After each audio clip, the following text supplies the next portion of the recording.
In 1994, the world witnessed one of the darkest chapters in human history, the Rwandan Genocide. Over the course of just 100 days, more than 800,000 men, women, and children, primarily from the Tutsi ethnic group, were brutally murdered in a campaign of unimaginable violence. This was not a sudden explosion of violence.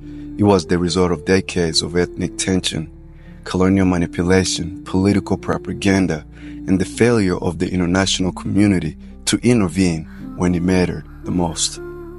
The genocide was fueled by extremist Hutu leaders who used state-run media, particularly radio, to dehumanize the Tutsi population, calling them cockroaches, and urging civilians to take up arms against their neighbors. The roots of division were planted during colonial rule, when identity cards labeled people as Hutu, Tutsi, or Twa, pitting communities against each other for political gain. But Rwanda did not remain in darkness. Today, Rwanda stands as a symbol of healing, reconciliation, and national unity. One of the most powerful symbols of this journey is the walk to remember. We are Rwandan Community, Phoenix, Arizona. We thank Arizona State University for hosting KWIBUKA31.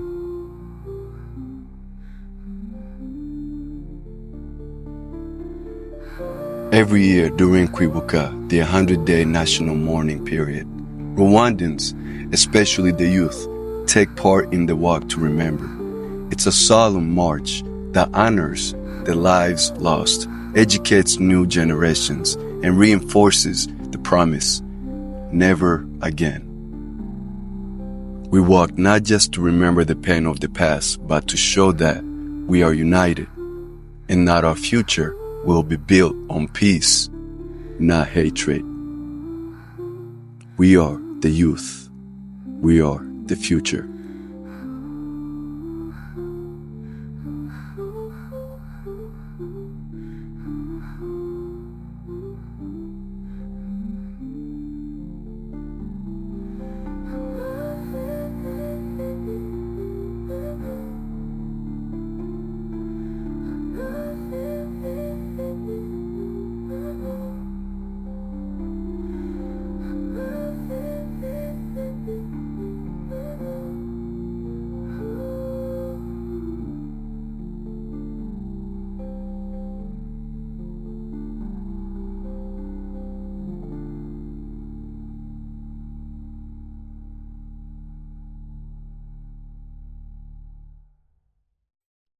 The walk to remember is more than a memorial.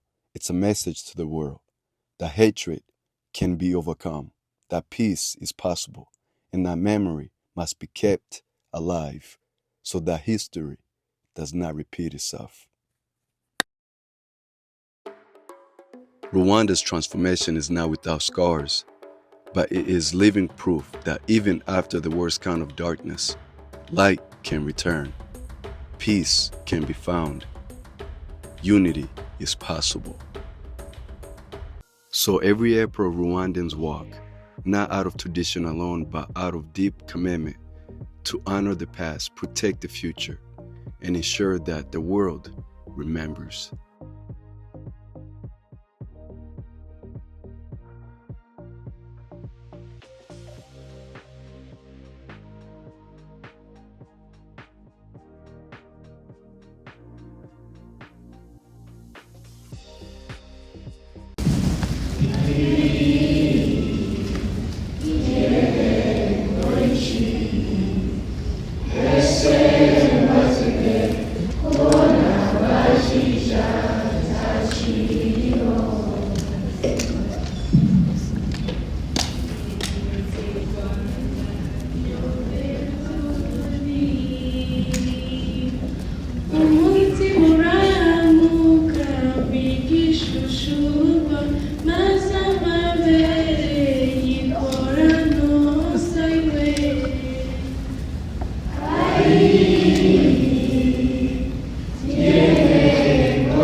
umubyeyi wabyaye muzikice abapfakazi benshi barwara intimba iwe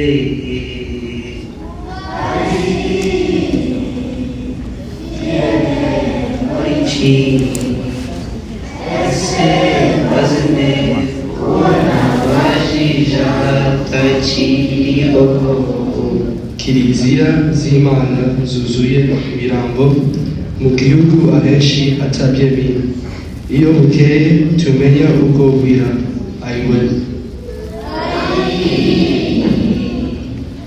ireme muri iki ese mazine kubona bajija takiriho bashorera abantu bitumva bayakubijana n'abarome ngo kubuntu Tutsi cyagiriwe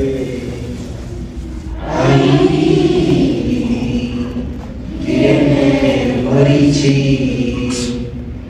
ese mazine kubona bajija takiriho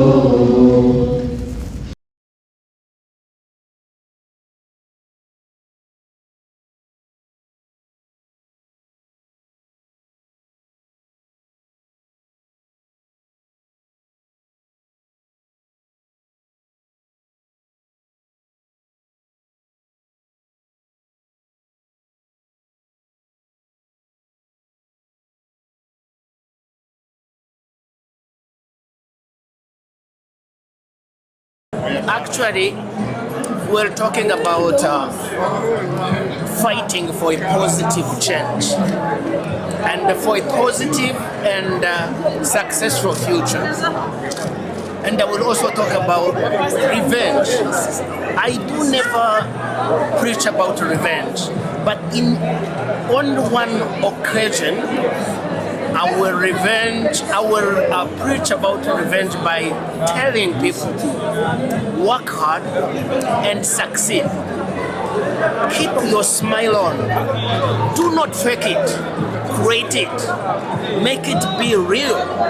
That's the only revenge I will preach.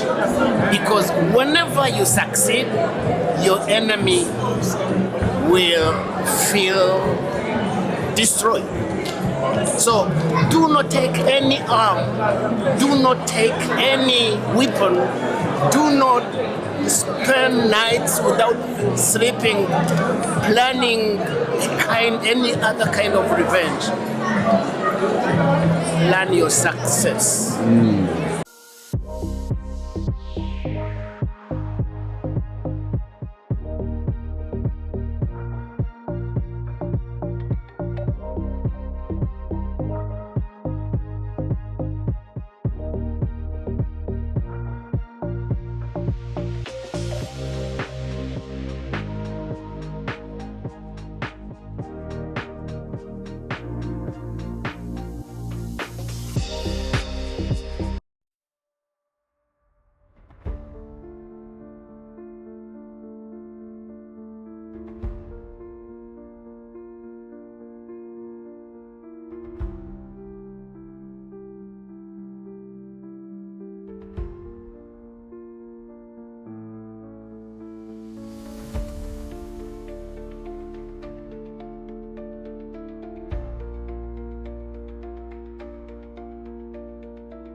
The event was inspirational.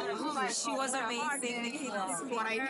She was one of the best speakers I've ever heard speak. Her story is so inspirational. She's fun.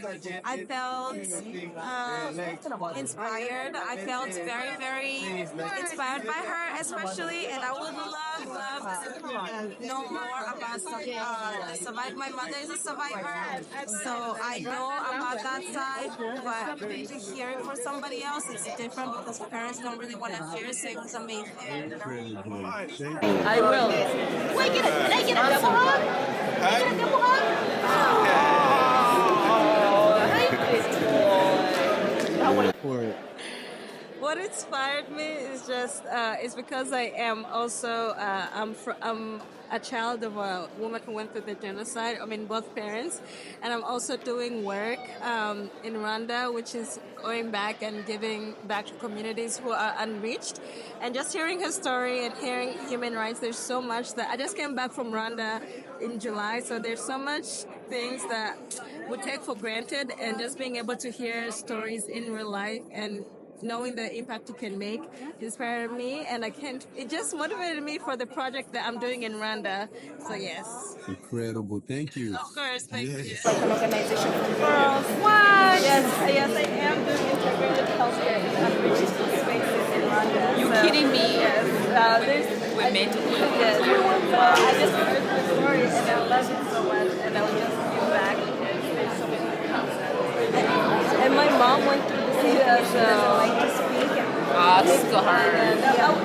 Yes, I will ask her, and she is coming with me to back to Rwanda. So what really inspired me to forgive was I had a battle with God where actually, if I can take it back just really quick, my mother used to say that if you haven't forgiven, your prayers are sort of like covered. There's something over it that God is not listening to you. So I use the same concept to forgive the very people who have killed her, thinking that my prayers weren't being answered. But I also hit rock bottom. I was filled with bitterness, anger, resentment. I was basically the walking dead. And I felt like I was in prison. So I started asking God, give me the strength to be able to do this. And one day, I remember exactly where I was sitting, and I felt like the Holy Spirit telling me, forgive them, as gentle as that. And I said, God, I don't have what it takes. And there are many people who feel the same way. They want to forgive, but they're not able to. But when you pray and ask God, He will make it happen. What inspired you to open up? Because I know it's really hard. So what inspired you to kind of share your story, especially on a big stage? You met the president of the US. So really what helped me to open up, I grew up in a family where at the end of the night, every single day, we sit at the table. So there's a place at the table in the book that I write about. And at the table, we shared the good moments that we had. And mind you, I was just young, a fourth grader. We come home, everybody had a voice at the table to share the good news, what happened that was negative. And through that, there was an exchange of support.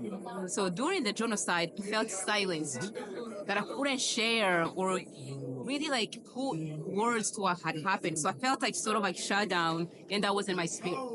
And so I was like, I need to create a place where I can actually start sharing, have that every night at the table, dinner time, where I tell people what has taken place. It was a journey it started slow. When I started speaking in high school, I would actually shut down. I walked up many stages, but over time, I also have coaching as well. And that's another thing that most of our people, once you start, speaking, if you haven't looked into Toastmasters, for example, where they critique how you speak, the ums and has, I still have those. But really to have somebody, even once you start speaking more and more, not only for survivors, it's a relief. It's like writing. The more you do it, the better you get. Because you're watching your videos, at the beginning I used to now watch my videos, but now I have to watch my videos to say, those hands are going up too much, I'm using the gestures that are just upward. So it's really over time, but also believe that we have a message to give to the world. That's what moved me to be able to do this. Hello, my name is Daria Umutoni, and we're going to be talking about what KWIBUKA is to me. Personally, although KWIBUKA does translate to remembrance and remembering, to me it's more so of keeping alive than just recalling of a past memory. When we remember those that we don't know, personally my generation, there's no one that I can say I had an encounter with or know of, but when I hear survivor stories, when I remember and commemorate like this, it's a much more of a reality that I get to experience, and just by remembering these people, I get to keep them alive in my heart. I keep alive their values, I keep alive their morals, and I live through the life that I live today is a life they probably would have lived back then. So that's what KWIBUKA means to me. Thank you. Thank you again for taking your time to tune in on this video. If you haven't yet subscribed for more empowering and inspiring stories, please hit the subscribe button right now because there is more coming your way. I can't wait to show you guys what the Mugongo experience can bring, can show. And there's so many other great stories out there that will be told. So please hit the subscribe button right now. Thank you. What happened was tragic, but it is our job as the next generation to make sure that the times that we had, the times that made us who we are today, that we don't forget those times. Our ancestors fought, our ancestors died for us to be where we are today. So are we willing to fight to make sure that what they wanted for us, that we are able to go through it with resilience, growth, and even a better mindset. A mindset that has peace and love. And watch what God can do when all those things are what we value the most. Peace, subscribe, like, and share this video. See you next time. Stay tuned.